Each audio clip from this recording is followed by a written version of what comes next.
Hello বন্ধুরা, কেমন আছো সবাই? আশা করি সবাই নিশ্চয়ই ভালো আছো। আমরাও মোটামুটি বেশ ভালোই আছি। তো শুভ সকাল বন্ধুরা। আর আজকে হচ্ছে মঙ্গলবার, এখন বাজে ঘড়িতে ওই সকাল 6:30 মতো। তো প্রত্যেক দিনই এখন বৃষ্টি হচ্ছে, আজকেও যথারীতি সকালবেলায় ঘুম থেকে উঠে দেখছি যে আবার ওই পিটপিট করে বৃষ্টি পড়া শুরু হয়ে গেছে। তাই জন্য একটু দেরি করেই ঘুম থেকে উঠলাম। আর ঘুম থেকে ওঠা বলতে ঘুমটা ভেঙে গেছিলো অনেকক্ষণই, কিন্তু বিছানা ছেড়ে ওঠা আর হয়নি। আর যেহেতু এখন বাবার বাড়িতে আছি, তাই জন্য সকালবেলা সেরকম কোনো চাপ থাকে না, একটু দেরি করে উঠলেও কোনো ক্ষতি নেই। তো তাই জন্যই একটু শুয়েছিলাম। আর তারপর ওই যে ছেলে মেয়েরাও ঘুম থেকে উঠে পড়েছে, তাই জন্য আমিও উঠে পড়লাম। আর ঘুম থেকে উঠেই মুখ হাত ধুয়ে নিয়েছি। আর তারপর এই যে এখন চলে এসেছি বিছানাটা পরিষ্কার করার জন্য। বিছানাটা পরিষ্কার করে নিচ্ছি, সমস্ত বালিশ কম্বল টম্বল দেখতেই পাচ্ছ কি অবস্থা হয়ে আছে, এলোমেলো হয়ে গেছে। আর রাত্রিবেলা যেহেতু শুয়েছিলাম, এখন এত ঠান্ডা লাগে, ফ্যান চালালেও ঠান্ডা লাগে, আবার ফ্যান বন্ধ করে দিলেও গরম লাগে। এইরকম একটা ওয়েদার হয়ে গেছে আর কি। আর তারপর মাঝে যেহেতু দুদিন বৃষ্টি হচ্ছে, তাই জন্য একটু ঠান্ডা ঠান্ডা লাগে। তো তাই জন্য এই যে পাতলা পাতলা দুটো কম্বল নিয়ে রাখি গায়ে দেওয়ার জন্য ঠান্ডা লাগলে। আর ভোরের দিকটা তো মোটামুটি ঠান্ডাই লাগে। আর কাল রাতে এই যে ছেলেকে একটা নৌকো বানিয়ে দিয়েছিলাম পেপার দিয়ে, তো সেটাই ছেলে যে সকালবেলা ঘুম থেকে উঠে ওই নিয়েই ব্যস্ত হয়ে পড়েছে। তার বক্তব্য এখন এই নৌকোটা নিয়ে গিয়ে আমাকে জলে ছেড়ে দিতে হবে, এই আর কি। তো যাই হোক, দেখো তোমাদের সাথে কথা বলতে বলতে ওইদিকে বিছানার বালিশ টালিশগুলো সমস্ত কিছু ঠিকঠাক করে নিয়েছি, আর এইদিকে কম্বলগুলো ভাঁজ করে গুছিয়ে নিয়েছি। আর তারপর যেহেতু বৃষ্টি হচ্ছে, বর্ষার ওয়েদার, তো তাই জন্য এমনিতেই ওদেরকে আমি কাঁথা বিছিয়েই করাই, যদিও এখনও ওরা বিছানায় বাথরুম টাথরুম করে না, কিন্তু তাও বাচ্চা মানুষ তো বলা যায় না, যদি ঘুমের ঘরে বাথরুম করে ফেলে। তো তাই জন্য আমি এই যে কাঁথা পেতেই ওদেরকে শোয়াই। ঋদ্ধিকে জাস্ট এমনিই কাঁথা পেতে শুইয়ে দিই, আর তিতলিকে কাঁথা পেতে শোয়াই। নিচে ওই একটা প্লাস্টিক বা মোটা পেপার টাইপের কিছু দিয়ে রাখি, যাতে যদি বাথরুম করেও ফেলে তো যেন বেডশিটটা ভিজে না যায়, তার জন্যই আর কি।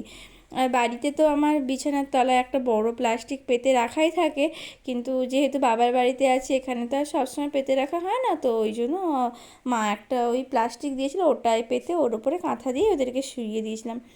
আর এই যে কিছু জামা কাপড়ও ছিল বিছানায়, কাল রাতে নিয়ে বসেছিলাম সেলাই করব বলে, কিন্তু ওই করা হয়নি আর কি। সেলাই বলতে কিছুই না, ওই জামার বোতামগুলো একটু আলগা হয়ে গেছে, ওগুলোই একটু ঠিক করার জন্য নিয়ে বসেছিলাম, কিন্তু করা হয়নি।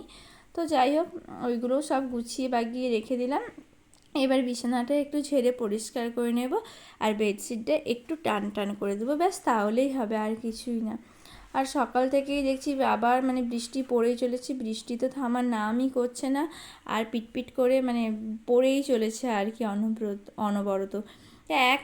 একভাবে একটু জোরে বৃষ্টি হয়ে গেলে তারপর থেমে গেলে অসুবিধা হয় না, কিন্তু এই সারাদিন ঝিমঝিম করে পড়তে থাকলে না ভালো লাগে না।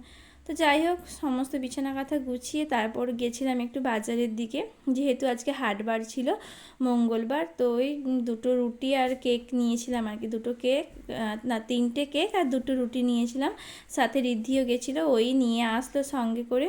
তারপর তো যা হয় আর কি, দুপুরে খাওয়া দাওয়া, স্নান ধান করে খাওয়া দাওয়া কমপ্লিট করে একটু রেস্ট নিয়েছিলাম। আর যেহেতু এখন ওই তালের সিজন, তো সিজনের সময় সিজনের জিনিস খাওয়া হবে না তা তো আর হয় না। আর বাড়ির গাছেরই তালও পড়েছিল, মা কুড়িয়ে এনেছিল। আর আমাদের ওই পুরনো ঘরের ওখানেই তাল গাছ আছে আর কি, তো ওইখান থেকেই মা একটা বড় সাইজের তাল কুড়িয়ে এনেছিল। তো তাই জন্য এই যে বিকেলবেলায় একটু তালের ফুলুরি বানাচ্ছিল আর কি, সমস্ত কিছু দিয়েও একটু ময়দা সুজি তালের মাড় দিয়ে করছিল। তা আগের দিনেই তালটা ছুঁড়ে মাড়টা বের করে রেখেছিল, গরম করে রেখে দিয়েছিল ফ্রিজের মধ্যে। তো আজকে এই যে ফুলুরি বানিয়ে দিচ্ছে। তো সবার জন্যই বানাচ্ছে, একটু বেশি করেই বানাচ্ছে, তো তাই জন্য তাড়াতাড়ি বানিয়ে নিচ্ছে, বিকেলই করে নিচ্ছে, কেননা এইগুলো করতে তো অনেকটা সময় লাগে। তো এই সমস্ত করা হয়ে গেলে আবার ওই পুরনো ঘরে যাবে, একটু দাদু ঠাকুমার জন্য নিয়ে যাবে, তাদেরকে দেওয়ার জন্য। তো তাই জন্য মা এখানে বিকেলই করে নিচ্ছে। আর এইতে সমস্তটা মা একাই করছে। আর সত্যি বলতে না, এই তালের ফুলুরি টুলুরি এসব আমি একদমই বানাতে পারি না, কিন্তু খেতে পারি ভালো। তো যাই হোক, আর আমি সেরকমভাবে এই কাজটাতে কোনো হেল্প করিনি মাকে, শুধু নারকেলটা একটু কুড়িয়ে দিয়েছিলাম, আর এই যে মা হচ্ছে যে তালের ফুলুরিগুলো তেলের মধ্যে দিয়ে দিচ্ছিল, সেগুলোকেই আমি একটু ভালো করে মানে নাড়াচাড়া করে লাল লাল করে তারপর ভেজে তুলে নিচ্ছিলাম। তো মা এখানে অনেকগুলো করেছিল, এই মানে দেয়া শুরু করেছে প্রথম, আর এই যে দেখো এই রকম হয়েছে দেখতে তালের ফুলুরিগুলো। আর এখানে আমি এই যে ভাজা হয়ে যেতে সমস্তগুলো তুলে রেখে দিচ্ছি। তো যাই হোক, মানে সবটা মা নিজে হাতেই করেছে, আর ভাজাটাও না সব আমি করিনি, কিছুটা করার পর হঠাৎ করে তিতলি খুব কান্নাকাটি করছিল, কারণ যেহেতু সকাল থেকে বৃষ্টি হচ্ছে, একঘেয়েমি, ওদেরও ঘরে থাকতে ভালো লাগছে না, তাই জন্য কিছুটা আমি মানে মাকে হেল্প করে দিয়ে আমি ওদেরকে নিয়ে চলে গেছিলাম একটু মাঠের দিকে ঘুরতে, কেননা বিকেলের দিকে বৃষ্টিটা একটু থেমেছিল। তো যাই হোক, মা এদিকে তালের ফুলুরি করতে থাকুক, তোমরাও ভিডিওটা দেখতে থাকো। আজকের ভিডিওটা কেমন লাগলো কমেন্ট করে অবশ্যই জানিও, আর ভিডিওটা ভালো লাগলে অবশ্যই লাইক একটা শেয়ার করে দিও আর কমেন্ট করে দিও। আর যারা নতুন বন্ধু আছে তারা অবশ্যই আমার চ্যানেলটাকে সাবস্ক্রাইব করে দিও, যারা অলরেডি সাবস্ক্রাইব করে দিয়েছো তাদেরকে অসংখ্য ধন্যবাদ। তোমরা সবাই ভালো থেকো, সুস্থ থেকো, সাবধানে থেকো, টাটা, ধন্যবাদ সবাই।